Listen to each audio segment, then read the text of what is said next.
En Radio Inter, todos los domingos de 4 a 5 de la tarde, tiene una cita con la historia con Pío Moa y con Javier García Isaac.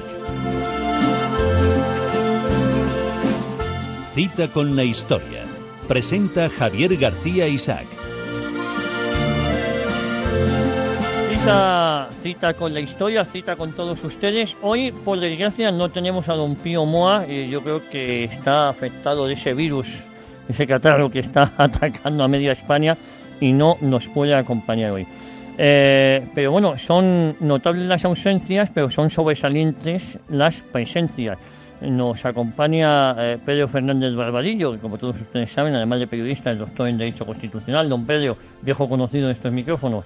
Hola, buenas tardes, ¿qué tal? Encantado, hacía tiempo que no te pasabas por aquí. Pues no, se sabe, los compromisos y la presencia de don Pío. También... que seguro que nuestra audiencia la prefiere más que a nosotros. No, es compatible las dos cosas, que lo sepa. Desde aquí un fuerte abrazo a don Pío Moa, que seguro estará listo en breve y muy recuperado. Nos acompaña también Ramón Peralta, que se incorpora por primera vez a este programa de Cita con la Historia. Ramón Peralta es doctor en Derecho y profesor de Derecho Constitucional en la Complutense de Madrid. Además de autor, además viene muy a cuento el libro que escribió para Editorial Actas, Teoría de Castilla. Don Ramón, muy buenas tardes. Muy buenas tardes y encantado de reencontrarme con los micrófonos de esta emisora, la que venía con cierta asiduidad hace ya 7 u 8 años. Bueno, pues bienvenido de estar hoy acompañándonos en este programa en Cita con la Historia, Cita con todos nuestros oyentes. Yo quería comentar primero, antes de empezar, hoy vamos a hablar sobre la formación de España a final de la Edad Media. Tiene usted un libro muy interesante, Teoría de Castilla, de hace ya algunos, no sé si, ¿cuántos años que se editó este libro? 8 o 9 años. 8 o 9 años, sí. Salieron 3 o 4 ediciones, sí. Un auténtico éxito. Debajo del título de Teoría de Castilla pone para una comprensión nacional de España. Efectivamente, sí, yo lo que quise con este ensayo, es una visión general de la formación de la nacionalidad española, era destacar cómo, decir, este concepto de nación española es un concepto muy antiguo, no es un invento, como dicen algunos, del siglo XIX o XX, es una cosa que hay que retrotraerse a la Edad Media. O sea que no lo inventó la Constitución de Cádiz. No, evidentemente. Además no era la intención de las Cortes Constituyentes de Cádiz. Es decir, eso ha sido una interpretación posterior ya del siglo XX y políticamente interesada por determinados sectores. O sea, es una de las grandes naciones de Europa y de las primeras naciones de Europa. Es decir, algo para mí y para cualquier persona que conozca estos hechos, un historiador de la Edad Media o de la Edad Moderna, evidente el hecho este, ¿no? Bueno, también nos acompañan hoy como escuchantes, como amigos de este programa y amigos de esta casa, Felipe del Campo del Barrio y nuestro inigualable Luis Valiente, como todos ustedes saben, es el responsable de Editorial Actas. Les doy la bienvenida, que hoy han querido estar en la realización de este programa. Bueno, hace poco leí, comentaba Alberto Sánchez Piñol, escritor catalanista, en un artículo en La Vanguardia, que los símbolos de España tenían poco arraigo, eran como demasiado nuevos, Pedro. Pues sí, es uno de los tópicos habituales del nacionalismo catalán, con el que intenta aquí una especie de competencia entre árboles genealógicos a ver quién desciende quién está más cerca del padre Adán que otros. Y entonces, por supuesto, ganan los catalanistas de calle, según sus interpretaciones. Este señor, Alberto Sánchez Piñol, pues sostenía que, como prueba de la endeblez o de la inexistencia de la nación española, pues que los símbolos nacionales pues que son muy recientes, y ponía el ejemplo de que hay que ver que la bandera rojigualda, que encima, decía él, se inspira en los colores de la corona de Aragón, es de 1785, cuando hay que decirle a este señor dos cosas. Primero, que las banderas nacionales de los estados-nación, o sea, cuando dejan de ser banderas del monarca, pues son de esa época. Sí. O sea, la bandera tricolor se convierte en oficial de Francia, y lo es ininterrumpidamente posterior en 1830. Muy posterior a Rojigualda. Es con Luis Felipe de Orleans. La bandera de la Santa Sede está con este diseño desde 1808. La bandera de México desde 1821. La bandera de Italia es 1848. La de Estados Unidos finales del 18. Coetánea de la Rojigualda. Pero es que además... como bandera que represente a España está antes la Cruz de Borgoña, que la traen Felipe el Hermoso y doña Juana I, Juana la Loca, que cuando se trasladan a España. Es una bandera que enseguida se hace muy popular, una bandera que se sobrepone a los pendones de Castilla y de Aragón, que lo usa la Armada, lo usan los tercios, se extiende por todo el imperio, lo usan, por ejemplo, los portugueses cuando se despliegan, hay unidades portuguesas en la Armada Invencible, lo usan las tropas de los tercios alemanas, italianas, y esta bandera se mantiene como bandera de España, identificativa de las armas y de la corona española y del Reino de España, hasta entrado el siglo XIX, conviviendo con la bandera rojigualda, que es primero la bandera de la Armada, de las fortificaciones costeras, la bandera de la milicia nacional, la bandera de las Cortes de Cádiz, hasta que Isabel II en 1843 la convierte en bandera única de oficialmente, los ¿no? ejércitos. Sí. Como oficialmente. O sea que tenemos que la bandera de España, la bandera representante de España, está prácticamente desde comienzos del siglo XVI. Bueno, son los tópicos, las manipulaciones habituales y contra las que hay que luchar constantemente. Por ejemplo, yo también quiero destacar que se presenta por parte del catalanismo a Felipe V como un opresor, como un monarca que oprimió, que destruyó las libertades catalanas, y bueno, el primer español que reconoce a Felipe V, al duque de Anjou, como Felipe, como rey de España, es un catalán, porque era el embajador de España ante Luis XIV. Y luego también hay que decir que Felipe V fue jurado en Cataluña. Fue jurado en Cataluña. Hubo un cambio de bando por parte de los que gobernaban la Generalidad en ese momento. Es lo que iba a decir. Primero es jurado por las Cortes de Castilla en 1701 y después se traslada a Cataluña, donde es jurado por otras cortes, y además se hace voluntariamente.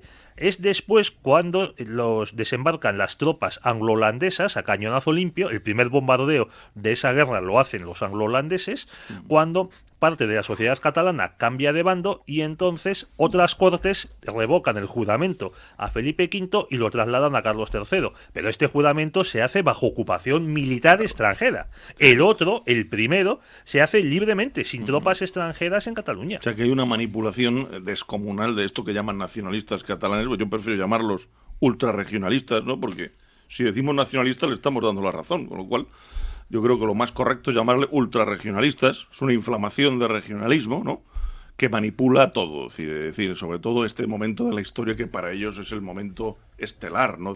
Ahora, este pasado año lo han reivindicado 3 siglos del fin de la libertad de Cataluña, pero toda una manipulación burda que no resiste el más mínimo análisis histórico, ¿no? Bueno, si volvemos al tema que nos ocupa y que nos preocupa hoy, hemos comentado en infinidad de ocasiones cómo es complicado buscar el punto de partida de cuándo nace la nación española como tal, ¿no? Ya desde los romanos el concepto de Hispania ya existía, es decir, España como un concepto cultural, como un concepto geográfico. Con los visigodos, si no me equivoco, hay determinados organismos que se ve o se empieza a intuir la formación de un Estado. Sí, no, yo creo que hay que situar en la segunda mitad del siglo VI el origen de un embrión de nacionalidad hispánica. Es evidente. Es decir, el reino de Toledo, que nace cuando Atanagildo traslada la corte a Toledo y luego la hereda Leovigildo, ¿no? Uh-huh. Es decir, esa segunda mitad del siglo VI es cuando se crea una monarquía hispánica, bueno, es decir, presidida por los visigodos. Es el reino de Toledo. Es decir, esa es la primera monarquía hispánica, que luego toda la Reconquista no deja de haber cronistas que se refieren a la restauración de España, ilegítimamente usurpada, ocupada por los árabes musulmanes, ¿no? Y luego, si me permitís, y vosotros sois unos expertos en la materia, hay una cosa que está muy clara. España como tal, de los países más antiguos del mundo y de los pocos que durante todo este tiempo ha conservado su propio nombre. Porque si nos remontamos a la mayoría de los países en Europa, han cambiado de nombre o de denominación, ¿no? Bueno, San Isidoro, es decir, está considerado como uno de los primeros pensadores nacionalistas, entre comillas, que hay en la historia de Occidente. San Isidoro de Sevilla hace una alabanza de España, y la sitúa como Sí, dice que España nace en su territorio, su solar natural, que es la península ibérica, de la unión de godos e hispano-romanos. Y de ahí es donde nace, es toda su obra famosa, ¿no? Es decir, es el primer referente quizás de un pensamiento, decimos nacional ahora, aunque no sea el término más correcto, pero que hay en Europa en aquel momento. Pues en el momento, en el siglo VI, VII, es decir, no hay nacionalidades de esta entidad en Europa de ningún tipo. Está el hundimiento del Imperio Romano, los bizantinos, y aparece en el oeste de Europa, en el extremo oeste, el Reino de Toledo, la primera monarquía hispánica, ¿no? Y me gustaría añadir que también el nombre de España lo menciona San Pablo en una de sus cartas, explicando que va a peregrinar, a llevar la palabra de Cristo a España. Pedro, la importancia que tiene el Tratado de Monteagudo de 1291 entre Jaime II y Sancho IV. Bueno, este es un salto que damos ya muy grande. Sí, pero es que si no, no llegamos. Si no llegamos. No empezamos. No, hombre, a mí, ahora, a ver, es que en la primera parte del siglo XIII coinciden dos grandes reyes en las dos coronas importantes, que son Castilla y Aragón, coinciden Fernando III y Jaime I, que Fernando entra en el Valle del Guadalquivir, reconquista Córdoba, Sevilla, Jaén, Murcia también, y Jaime pues llega a Baleares, Valencia, y ahí se estabiliza la frontera. O sea, Aragón ha acabado su reconquista y se expande por el Mediterráneo. Por otro lado, Castilla, bueno, le reduce la presencia de los modos al reino de Granada y de momento ahí queda. Luego se prolonga debido a las... Como reino tributario, ¿no? Como reino tributario, efectivamente. Y luego se prolonga debido a la debilidad de los reyes castellanos posteriores, que además les venía muy bien tener un vasallo que les daba oro y que además vigilaba las costas frente a otras invasiones árabes, porque ya habían visto los reyes árabes que cada vez que venían a echarles una manita los almorávides, los almohades o los benimedines, lo primero que hacían era cortarles la cabeza a ellos. Y entonces este tratado de Monteagudo que tú citas es muy interesante porque ya muestra una colaboración de Castilla y de Aragón de repartiéndose el mundo, que luego fue más adelante el tratado de Tordesillas, y ahí los dos reyes, el castellano y el aragonés, se reparten el comercio y la conquista de África, del norte de África, del norte de África para, y esto le gustará a nuestro amigo Ramón Peralta, para restaurar la Hispania Tingitania. Hispania Tingitana, ¿no? Tingitana, sí señor, Sí, la parte del norte de África. De la que Canarias formaba parte y que se reivindicó en el siglo XV, precisamente, del concilio de Basilea se reivindicó Canarias para Castilla, porque Castilla era el heredero de la monarquía de Toledo, de la que hablamos. Se declaró formalmente heredero del reino de Toledo. Y como Canarias y Marruecos formaban parte de esa Hispania Tingitana, tenían derecho a poseer ese territorio, ¿no? Derecho histórico, ¿no? Pero está muy bien lo que dice nuestro amigo Pedro sobre el siglo XIII, porque es donde hay que empezar este asunto, ¿no? El siglo XIII es cuando se produce el gran salto adelante en la Reconquista, ¿no? Con esos dos caudillos principales, Fernando III el Santo, es decir, el santo rey Fernando, y Jaime I el Conquistador, ¿no? Entonces, ahí podemos decir que se acaba con la amenaza árabe-musulmana. O sea, es decir, la batalla de las Navas, 1212, unos años después, pocos años después, entra a reinar Fernando III, que además unifica León y Castilla. Unifica León y Castilla, año 1230, se unen definitivamente Castilla y León, y es donde, unidos, pues tienen la campaña bética, donde incorporan todo lo que es la Andalucía bética al reino de Castilla, más Murcia también, y ese es el punto de partida. Es decir, prácticamente la Reconquista acaba a mediados del siglo XIII, queda digamos, esa esquina suroriental del reino de Granada, que bueno, pues reino vasallo, que pagaba tributos al rey de Castilla, y que ahí se dejó, para que los siguientes reinados en Castilla fueron bastante conflictivos, en cuanto a luchas internas, la guerra civil con los Trastámara, etcétera. Eso digamos que retrasó el objetivo final de la Reconquista, que era restaurar todo el territorio del Reino de Toledo, bajo un rey cristiano. Y considerar ilegítima la... Eso suponía saltar el estrecho y reconquistar también el norte de África. Eso hay que insistir. Bueno, el testamento de Isabel la Católica lo dice incluso, que hay que continuar la reconquista hacia el norte de África. La verdad es que el descubrimiento de América desvió esa campaña, la desvió hacia el Nuevo Mundo. y por eso quedó incompleto, es decir, la conquista del reino de Fez, ¿no?, de lo que es ahora Marruecos. Y claro, ahí al final se conquistaron las plazas de Melilla, Ceuta por Portugal, digamos como tapones para amenazas, ataques norteafricanos. Hay que darse cuenta que España padeció, es decir, Castilla y Aragón padeció, es decir, auténticas oleadas de fanatismo fundamentalista islámico árabe bereber durante siglos. O sea, almorávides, almohades, benimerines. Y hay que destacar aquí, en este proceso, la batalla del Salado. Fue muy importante. La batalla del Salado del año 1340 en la actual provincia de Cádiz. Es decir, un ejército castellano, con ayuda también aragonesa, destrozó a los benimerines. Es decir, esa fue la última oleada, digamos, masiva de estos islamistas del norte de África entrando en la península. Ahí se quedó cortada ya cualquier otra agresión a gran escala, y desde ese momento, desde mediados del siglo XIV, digamos que Castilla y Aragón tenían la voz cantante en ese área, ¿no?, el estrecho.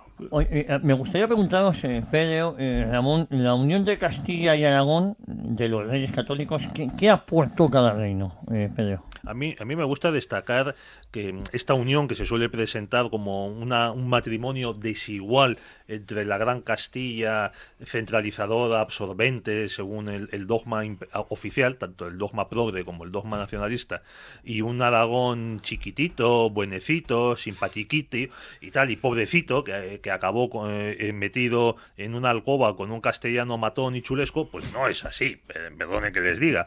Por ejemplo, a mí me gusta decir que quien aporta la política exterior de España y que sigue a lo largo del siglo de oro es Fernando el Católico. Fernando el Católico lleva a Castilla, asocia a Castilla a una política de Aragón de enfrentamiento con Francia en Italia. Hasta el punto de política mediterránea, ¿no? Hasta el punto de que el comandante de las tropas españolas en Italia es un andaluz de Castilla novísima, el gran capitán Gonzalo Fernández de Córdoba. Porque antes no se hablaba ni de andaluces ni de extremeños, realmente en ese momento no nadie se autoidentificaba así, ¿no? Entonces, hasta ese momento, Castilla estaba más volcada en el Atlántico, en el comercio con Flandes, en las relaciones con Portugal, que no siempre eran amistosas, y en la expansión y la conquista de Canarias y la navegación. Insisto, es Aragón y Fernando el Católico el que traslada el eje de la política exterior española, ya se puede hablar de España, a chocar con Francia.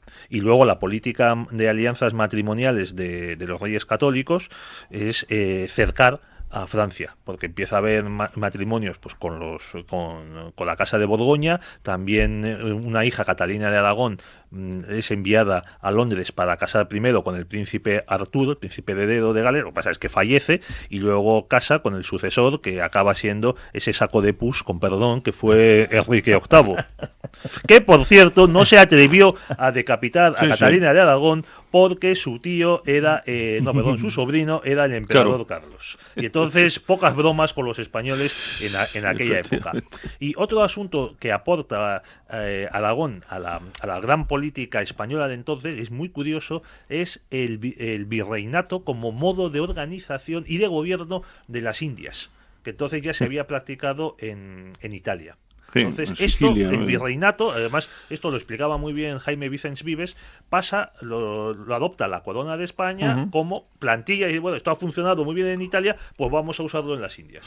Ramón. Bueno, yo tengo que decir alguna otra cosa al respecto, decirle, esa unión de Castilla y Aragón, o Castilla más Aragón, porque Castilla era el 80% población, territorio, es decir, había un desnivel considerable. Castilla aporta masa muscular, es decir, tenía un ejército más potente, cuando tenía la administración tributaria, es decir, hombre, Aragón no era cualquier cosa, cuidado, Aragón era un territorio que ya se había expandido por el Mediterráneo, es decir, que había plantado cara a los franceses, se había metido en Grecia, es decir, tenía una armada considerable, y nace en el fondo del mismo núcleo de Aragón que Castilla, es decir, del norte de España, es decir, ahí, en cuanto a origen realmente las diferencias son escasas.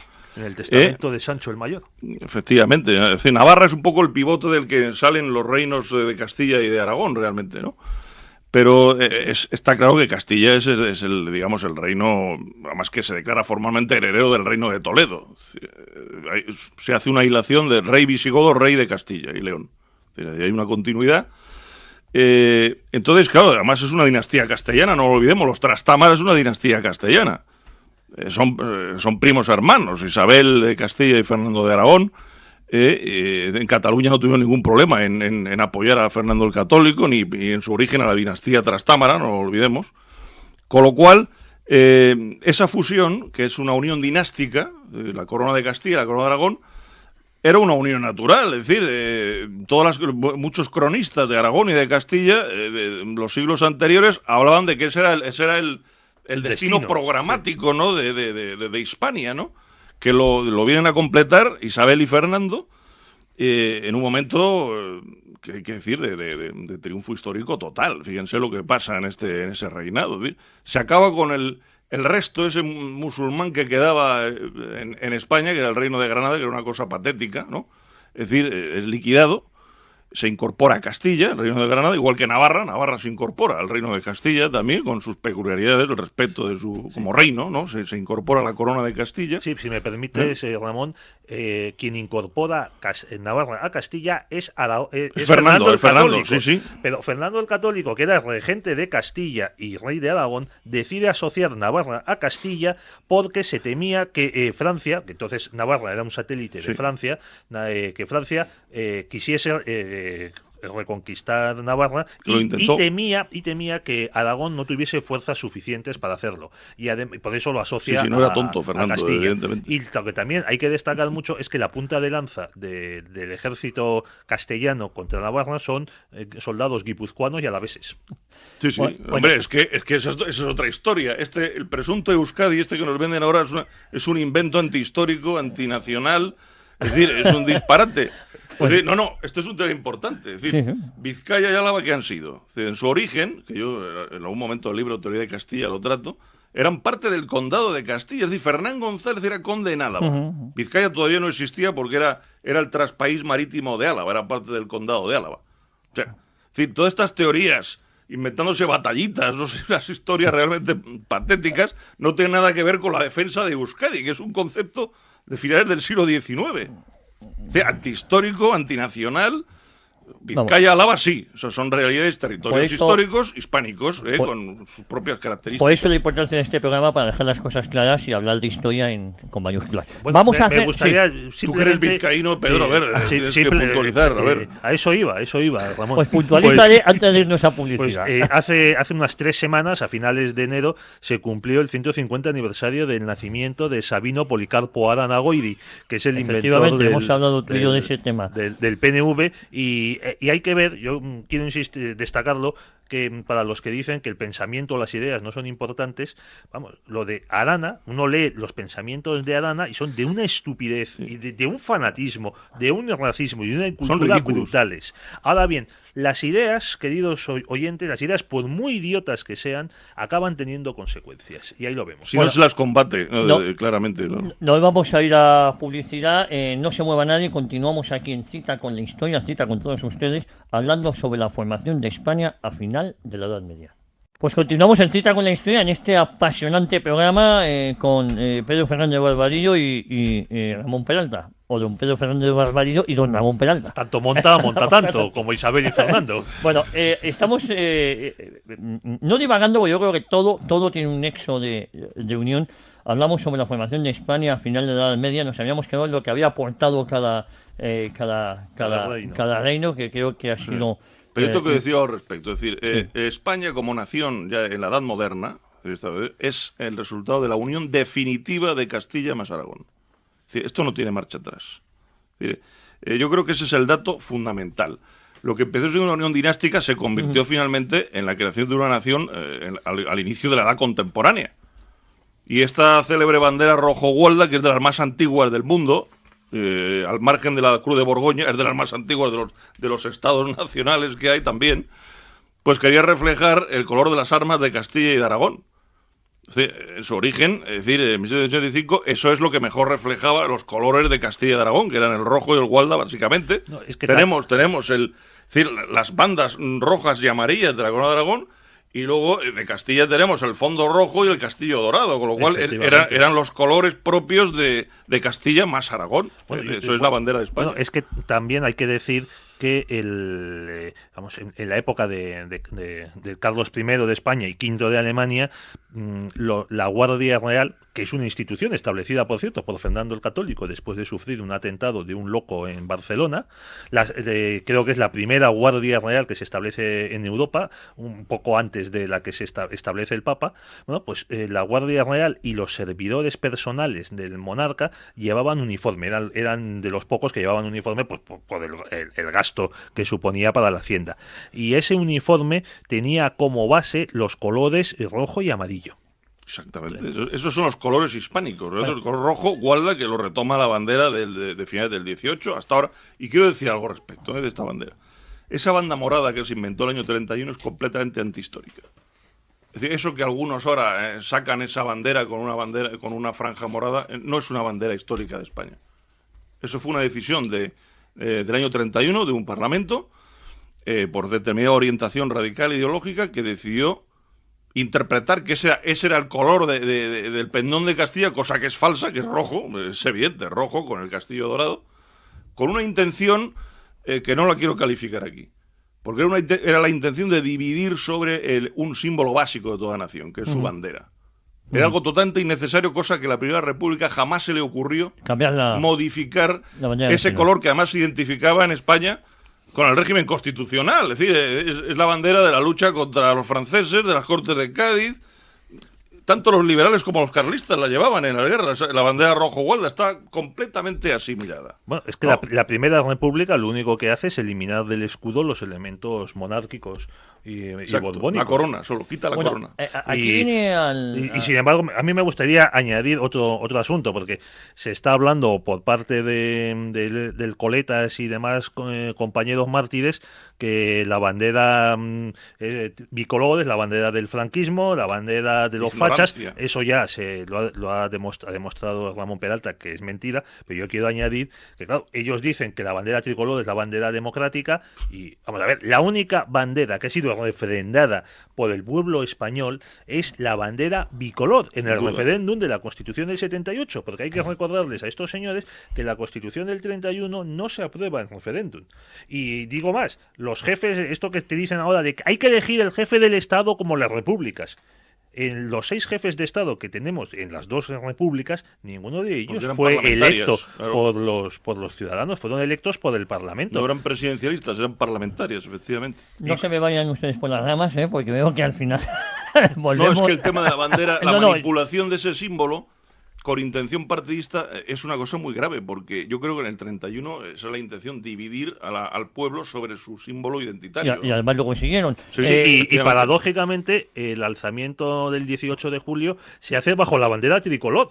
Con la bandera tricolor entra Franco en Sevilla, está Queipo de Llano en Sevilla, entra Yagüe en Badajoz, y no va Mola por las discusiones que tuvo con los carlistas. Bueno, yo creo que llegamos a este punto interesante, lo hemos comentado Pedro y yo, interesante recomendar el libro de Editorial Actas de Fray Santiago Cantera. Abad del Valle de los Caídos. Abad del Valle de los Caídos, el de España, el nacimiento de España, ¿no? Los godos y el nacimiento de España. Libro fundamental para todo el que quiera saber más sobre este tema. El origen de nuestra nacionalidad, ¿no? Fray Santiago Cantera. No sé si es exactamente el título, pues me lo van a decir ahora mismo cuál es el título exacto. Bueno, es que la importancia de los visigodos en la historia de España consiste en 2 asuntos capitales. Es un pueblo que deja pocos testimonios, pocos vestigios arqueológicos, urbanísticos, tal, pero aporta 2 elementos capitales para lo que es luego el devenir de España, que es el concepto de España como nación independiente y la unidad católica. Y la vinculación del catolicismo con el pueblo y la corona. Bueno, el título es España, el nacimiento de España. De Fray Santiago Cantera. Yo juraría que lo había dicho bien antes, pero... Bueno, pues para que nos quede claro. De todos modos, es decir, los visigodos como pueblo acaban fundiéndose y desapareciendo con los pueblos del norte de España, después de la invasión árabe musulmana. Es decir, Pelayo y muchos caudillos del norte eran visigodos. Lo que pasa es que se fundieron en una sola nacionalidad y creando lo que es los estados cristianos del norte de España, ¿no? Eso es otro detalle que hay que destacar. Como hay una continuidad histórica, no hay una ruptura. Es decir, O sea, de esa fusión gótico-cántabra, vascona y tal, es de donde nace Castilla, Aragón y todo lo demás. Es esa fusión, ¿no? Bueno, además, en historia del derecho estudiamos con mucho detalle que los monarcas asturianos y asturleoneses reivindican el legado y la legislación visigoda, hasta el punto de que van más allá del goticismo que había en ese momento. Y la ruptura de Castilla con León, uno de los elementos consiste en la quema del Liber Judiciorum, ¿no? Del Efectivamente. foro juzgo. Pero bueno, luego Castilla, para su sustitución León, por un derecho más popular. Castilla y León luego asumen esa herencia como tal reino con Fernando III. Nosotros venimos de donde venimos como entidad política. Yo creo que es un tema que hay que destacar aquí. Vamos a ver. España es una de las grandes naciones de Europa. Es decir, solamente al nivel de Francia y Inglaterra, Britania. Es decir, esto es así. No hay más que ver lo que ha sido el desarrollo histórico de estos pueblos en la historia del mundo. ¿Por qué el inglés y el español son los idiomas más hablados del mundo? Por la expansión de estos pueblos en ese proceso, sobre todo en la Edad Moderna, pero viene gestándose en la Edad Media. Es decir, que ahora nos vengan unos sujetos separatistas a poner en cuestión todo esto por unos intereses suyos de partido, personalistas, es algo que no veo que haya una contestación en la sociedad española más clara y contundente ante esas falacias. Me gustaría hacer hincapié, Pedro, en este caso, la política exterior de Aragón en la época. Tú me has comentado contra Francia, en Italia. También me gustaría resaltar la figura de los virreyes en las Indias, ¿eh? Bueno, pues claro, hay que tener en cuenta la distancia que existía de España a los nuevos territorios conquistados, los nuevos reinos, que enseguida adquieren una forma de reino, una legislación propia, hay que destacarlo, con las leyes de Burgos. Y yo escribí un artículo en el que titulaba La primera baja maternal de la historia, que está contenida en las leyes de Burgos, de las que se han cumplido ahora 500 años en 2012, y apenas se ha celebrado fuera de Burgos, para vergüenza de los españoles. En esas leyes se contienen los derechos de los indios, pues que tienen que ser educados por los encomenderos, que no se les puede castigar, que tal, y entre los privilegios y derechos de los indios está el de que la india embarazada tiene que descansar unos meses antes del parto y no puede ser forzada a trabajar otra vez hasta que ha criado al hijo. No sé si me acuerdo si son 6, 9 o meses o incluso llega al año. Insisto, la primera baja maternal de la historia. Y por supuesto la tiene que pagar el empresario. Bueno, sobre América hay que decir que la intención de España, y sobre todo era de los territorios del Reino de Castilla, que son los que protagonizaron la epopeya del descubrimiento, colonización y la creación de la civilización hispanoamericana, ¿no? Pero fue un contenido jurídico, participaron todos los españoles. No, evidentemente, pero me refiero que, es decir, ¿cómo se estructuró aquello? Pues se crearon territorios, gobernaciones de Indias que se incorporaban formalmente al Reino de Castilla, ¿no? Esa fue la manera de integrar unos territorios que no eran colonias, formalmente nunca fueron colonias. Esto es un dato importante que yo creo que no se destaca suficientemente. Eran territorios que formaban parte de la monarquía. Por un lado estaba España y por otro lado las Indias. Y todo ello unido por la figura del rey de España, ¿no? Por eso cuando se produce la invasión napoleónica y el secuestro, huida, no sé cómo decirlo, defección de los reyes borbones, pues se produce en América ese desconcierto enorme. O sea, hay una potencia extranjera que invade y liquida al rey de España. ¿Qué hacemos nosotros? Nosotros somos territorios de la misma entidad, virreinato de La Plata, de Perú, de Nueva Granada, de México, de la misma entidad que los territorios que hay en la península. Y podemos formar juntas de autodefensa como las forman en la península.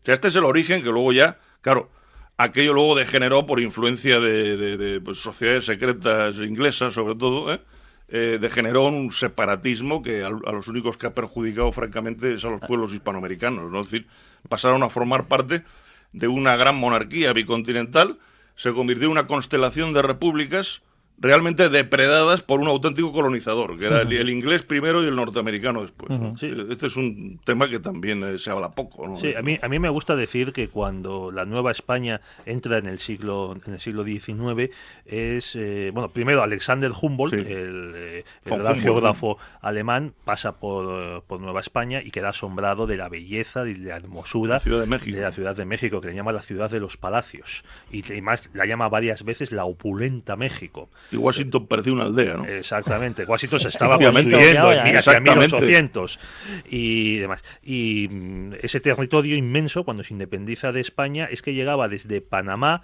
hasta Salt Lake City. Y también abarcaba, el virreinato de la Nueva España abarcaba Filipinas y Cuba. O sea, era un territorio inmenso. Era el tercer país más extenso del mundo en el momento de la independencia, después de Rusia y de China. Y el único, muy importante, que tenía costa en los dos océanos, el Pacífico y el Atlántico. Y el único que servía de vínculo a través del galeón de Manila al comercio de China con Europa. Bueno, y, Nueva todo, Granada también tenía. y todo eso se lo cargan los independentistas. Duda muy poco. Y antes de llegar a 1850, en la guerra de agresión de Estados Unidos a México, ahí México pierde La la mitad, República la mitad del Mexicana territorio. pierde algo más de la mitad, del 55%, y pasa de tener 4 millones de kilómetros A dos cuadrados escasos. a 2 escasos. Incluso hubo un momento en el que estuvo a punto de desaparecer como país independiente, porque había un sector de la opinión pública de Estados Unidos que decía All México, o sea, Sí. todo México. Y no fue así porque había realmente una civilización hispánica que no podían asimilar los norteamericanos. Sí, no querían Estaba tener creada ya, tanto ya era católico era ni imposible tal. asimilar. O sea, es decir, el desastre de la... Tal como se hizo la separación de los territorios hispanoamericanos de su matriz europea, ha sido tan desastroso para los países hispanoamericanos que yo creo que ya empieza a haber historiadores en Hispanoamérica que lo empiezan a reconocer con matices, pero vamos, es que no hay más que ver lo que aquello era en 1800 y lo que es en el 2000. Bueno, en Sí, Perú claro, hay un sector de historiadores y pensadores y filósofos que tienen muy mala opinión de Simón Bolívar, que son Simón Bolívar y San Martín los que tienen que ir a liberar Perú, porque Perú era la gran fortaleza española leal a la corona en Sudamérica, y entonces tienen que hacer una confluencia de un movimiento de pinza, Bolívar desde el norte y San Martín desde el sur, desde Chile, los que tienen que ir ahí a liberar a los peruanos que no querían ser liberados. Todo ello con capital inglés, claro, financiado Y- con capital inglés, no lo olvidemos. Y encima, luego, cuando quedan por fin libres los libertadores, con perdón por la redundancia,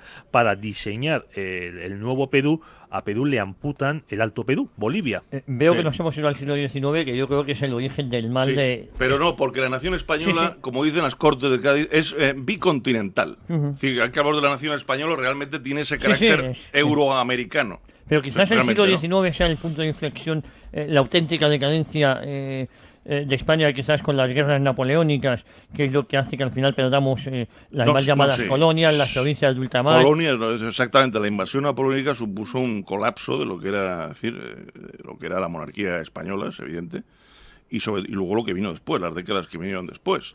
También como consecuencia de esa invasión, eso produce un desajuste tremendo que Claro. Inglaterra y Francia, sobre todo Inglaterra, aprovechan. En el momento, Inglaterra está en un momento de expansión, es la primera economía mecanizada del mundo, está en plena expansión demográfica, industrial, en su armada, y claro, pues aprovechan el hueco que se abre ahí, y lo que pasa es, fíjense, nunca han dejado de ser hispanoamericanos todas esas repúblicas.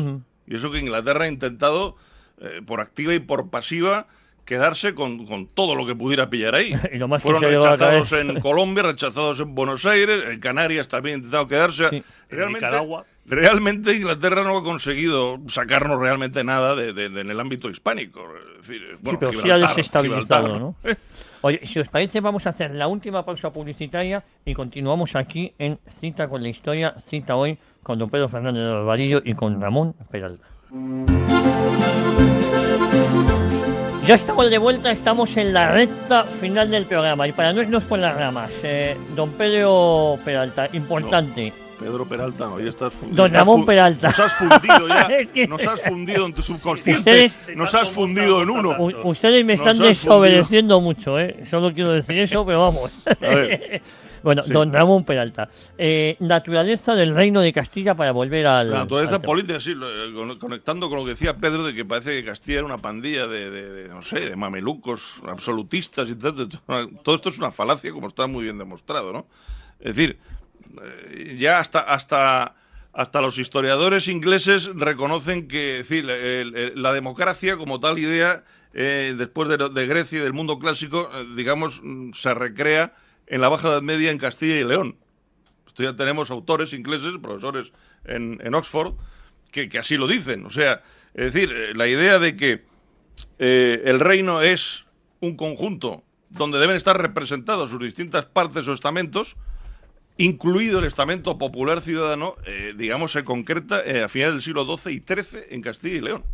Esto no lo podemos olvidar. Es decir, el primer parlamento europeo no es el inglés, que es un siglo después del de León. Esto hasta los ingleses lo reconocen ya los historiadores, ¿eh? Hemos avanzado bastante. Es más, realmente los castellanos eran un pueblo de hombres libres si lo comparamos con lo que pasaba en el resto de Europa, o no digamos ya en el norte de África, ¿no? Hay un esclavismo, una sociedad esclavista, islamista, evidente, y en Francia, o no digamos ya en el centro y este de Europa, eran regímenes feroces de servidumbre y de todo tipo de barbaridades contra sus súbditos cristianos, ¿no? Que practicaban sus autoridades, ¿no? Con lo cual, es decir, y no es casualidad, ese mundo de frontera, es decir, posibilita una sociedad con más libertad en la idea digamos, de ciudadanos que se unen en municipios autónomos que, digamos, luego eligen a sus representantes, las ciudades más grandes, en las cortes, en ese parlamento. Y ahí coexisten con los nobles y los eclesiásticos. Es decir, este modelo es un modelo castellano-leonés que en Aragón inmediatamente se reproduce igual. O sea, realmente España es la vanguardia política de Occidente en ese momento. Esto hay que destacarlo. Es decir, es una sociedad donde la servidumbre feudal es muy escasa. Algunas zonas de España sí, hay más, sobre todo Cataluña, que está más vinculada a la influencia franca. Sí existían esas vinculaciones feudales, estaban extendidas, ¿no? Pero en Aragón, propiamente dicho, y en toda Castilla y gran parte de León, esa vinculación feudal era mínima. Pero, Ramón, es decir, o sea que la naturaleza política del Reino de Castilla es la de una sociedad de hombres libres, básicamente, según el criterio, el parámetro de la época, lógicamente, que, organizada en municipalidades autónomas, donde los vecinos eligen a sus alcaldes. Tenemos cantidad de documentos sobre este tema. Y luego eligen unos delegados procuradores para que le represente ante el rey en las cortes, la reunión ante el rey, que son periódicas, se celebran, o sea, el siglo XIII, XIV, XV, y multitud de reuniones de cortes. ¿Y esa naturaleza política de Castilla entronca con la naturaleza política de lo que luego es España? Este es un tema polémico, ¿no? Porque la llegada de una dinastía foránea a España, y yo estoy de acuerdo en esa interpretación con matices, produce, lo que yo digo, una alteración, es decir, una alteración en el orden político considerable. ¿Por qué? Porque los usos de esta dinastía centroeuropea instalada en Castilla, sobre todo, también en Aragón, van a producir un desajuste en su institucionalidad. Y luego, no digamos ya en el siglo XVIII, cuando llega la dinastía Borbón y establece el despotismo ministerial. O sea que realmente lo antiguo, como se decía en las Cortes de Cádiz, y no sin razón, y no ridiculizándolo como dicen algunos, más antiguo era la libertad y más moderno el despotismo. O sea, este es un dato relevante. Y la palabra ciudadano viene en multitud de documentos bajo medievales del Reino de Castilla, cives, en latín. O sea, este no es un invento de la Revolución Francesa, como nos venden, ¿no? El citoyen. Esto es una cosa totalmente distinta. Por eso es tan compleja digamos, el proceso político de 1808 a 1814 en España, con la reunión de unas cortes ciudadanas, con esos parámetros antiguos, actualizados, que no es ni mucho menos una copia del modelo revolucionario francés, como algunos ni la han Asamblea querido Nacional vender. Francesa, ni... Bueno, aparte está el carácter materialista de la Revolución Francesa, con la confesionalidad católica de la Constitución española, entre otras cosas, y muchos detalles que no vamos a empezar a desarrollar, pero quiero decir que Castilla y Aragón, digamos, son sociedades donde hay más libertad que en Centro Europa, vamos, no digamos. Es decir, Francia ha sido la cuna de todos los absolutismos. Y Francia ha sido, vamos, nos la venden como la cuna de la libertad cuando ha sido todo lo contrario. Vamos, el absolutismo monárquico tiene su epicentro en Francia, el siglo XVII francés. Y en el XVIII, por eso la Revolución Francesa es tan violenta, tan brutal. Luego vuelve otra vez la dinastía de Borbón, vuelve otra vez el despotismo de Napoleón, del otro Bonaparte, etcétera, etcétera. O sea que, y luego viene el despotismo republicano. Pedro, se ha hablado siempre sobre Cataluña y en la época la debilidad comercial, ¿no? Incluso demográfica, me atrevería a decir, de Cataluña. Sí, eso influye mucho en que luego en que Cataluña, que fue dentro de la corona de Aragón, pues la parte más activa y que lleva a que los consejeros del, ¿cómo llaman? El Consejo del Ciento, pues esos consejeros fleten flotas mercantes, tengan sus propios barcos, hagan sus negocios, pues eso decae mucho en la Baja Edad Media, sobre todo a partir de la peste negra, que hay zonas de Cataluña donde fallece pues el 40, el 50% de la población. Entonces Cataluña entra en una decadencia, también en una decadencia, hay que decir, otro elemento que está agravado por estas taras feudalistas, los malos usaches, que es de lo que se quejan Fernando el Católico, los corrige Fernando el Católico, tal, pues eso, que no podían moler los campesinos el trigo más que en el molino del conde y al precio que dijese el conde, que los campesinos tenían que prestar tantos días de servicio en las tierras del conde sin retribuírselo. Este tipo de cosas. Mucho más servilizada que la de Castilla y Aragón. Y mucho más violenta, porque también, como pasaba en Alemania, en Centro Europa, cada vez estos siervos, después de aguantar mucho, tras un par de años de malas cosechas, o de un conde más insoportable que otros, pues se sublevaban y asaltaban los castillos, como solemos ver.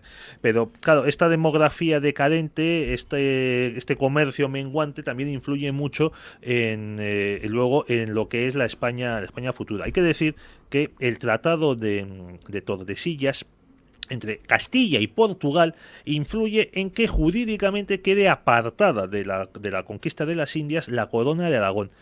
Porque claro, el pacto era, el reparto del mundo era entre Castilla y Portugal, no entre España y Portugal, o entre Castilla y Aragón por un lado y Portugal por otro.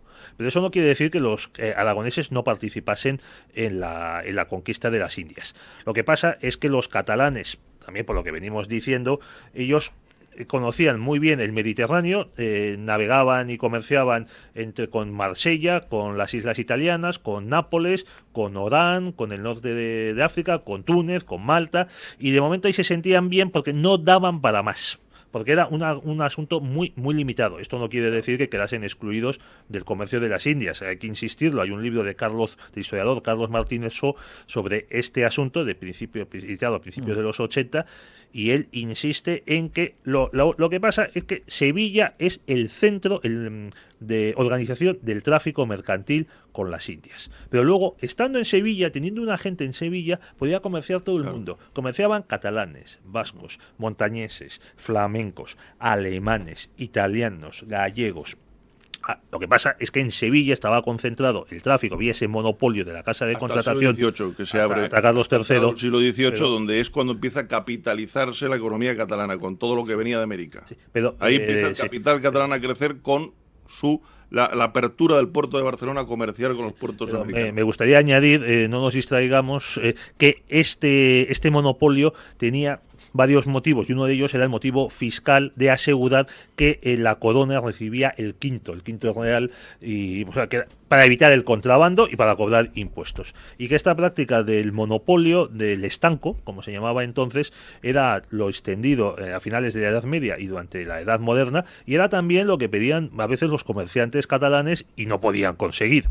Entonces, insisto, los catalanes, como el resto de los españoles, participan del comercio de las Indias. Incluso hay un asunto... Muy activamente en el 18, en la segunda mitad del 18, activamente. También en el 17, porque hay un momento, creo que era un cónsul o un sindicato de comerciantes flamencos, pleitean en el siglo XVII para que a los catalanes se les excluya de las ventajas que tenían los, digamos, castellanos. Y entonces los comerciantes catalanes, indignados, dicen que ellos son tan españoles como los castellanos, e incluso apelan a la regente Mariana de Austria ya cuando Carlos II estaba en el reinado de Carlos II, y ganan el pleito.